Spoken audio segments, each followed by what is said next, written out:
How many times have you heard that you can't do this and you can't do that, and it has never been done before?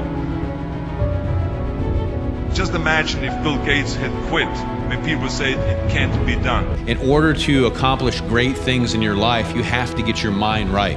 All right, see, there's an old saying in the Bible, and it's very biblical. It says, to whom much is given, much is required. So if you want to have a great life, you have to have the right mindset in order to accomplish and tackle all these great things. Just like, a bodybuilder, they build up their body with, it takes years and years and years of weightlifting, dieting, and training and conditioning to be successful. You have to do the same thing, have a six-pack of the mind.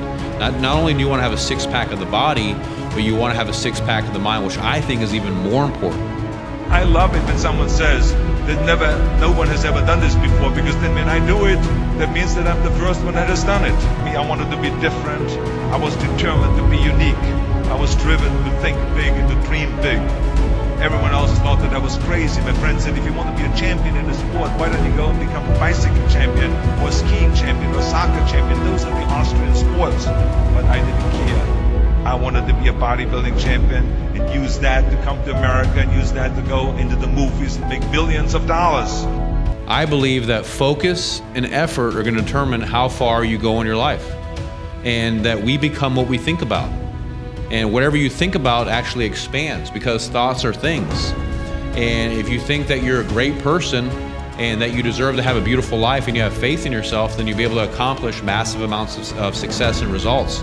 Conversely, if you live in doubt and fear, you're going to be afraid, and you're going to be afraid of things, and you're going to be scared and timid to be able to go for it. After all, I remember that after I was finished with my bodybuilding career, I wanted to get into acting, and I wanted to be a star in films. You can imagine what the agents said when I went to meet all those agents. Everyone had the same line, that it can't be done. The rules are different here. Just look at your body. You have this huge, monstrous body and overly developed. That doesn't fit into the movies. You don't understand. This was 20 years ago, the Hercules movies. Now there's the little guys that are in Dustin Hoffman, Woody Allen, Chuck Nicholson.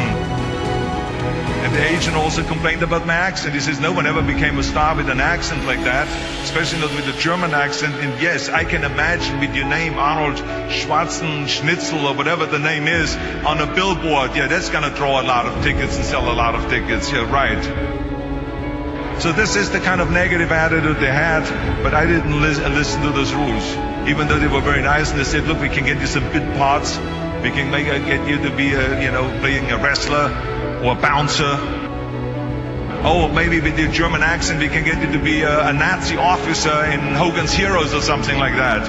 One of the big things that I do every day is I prime my mind, get mentally prepared every single day to go into battle, right? Because, if you want to do great things, you want to have a huge accomplishment, whether you're a movie star, you're an actress, you're an entrepreneur, you're a business owner, you're going to deal with a lot of stress. And the way that you handle that stress is going to determine what happens to your business and what happens to you. But I didn't listen to all this. These were their rules, not my rules. I was convinced I could do it, that if I worked as hard as I did in bodybuilding, 5 hours a day, and I started getting to work, I started taking acting classes, took English classes, took speech classes, dialogue classes, accent removal classes I even took. And finally I broke through.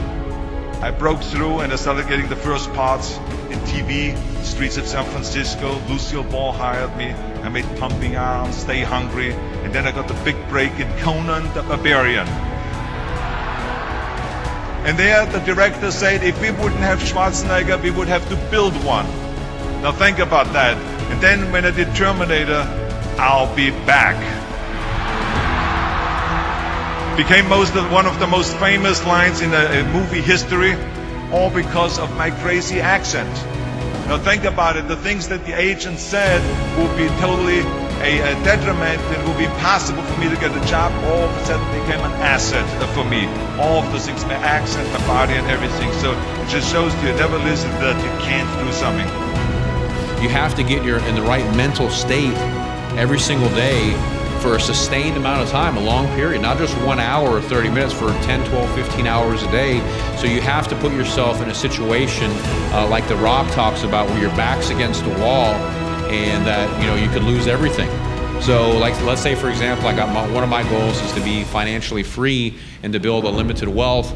I have enough money right now not to work, but I still have, if I act like that, I'm not gonna be motivated to be able to deal with all the drama and all the BS that comes with dealing with business, right? So I have to put myself in a mental state every single day that I'm gonna lose everything that I have. My back's against the wall, I have no money, I'm broke, and I gotta pay my bills right away.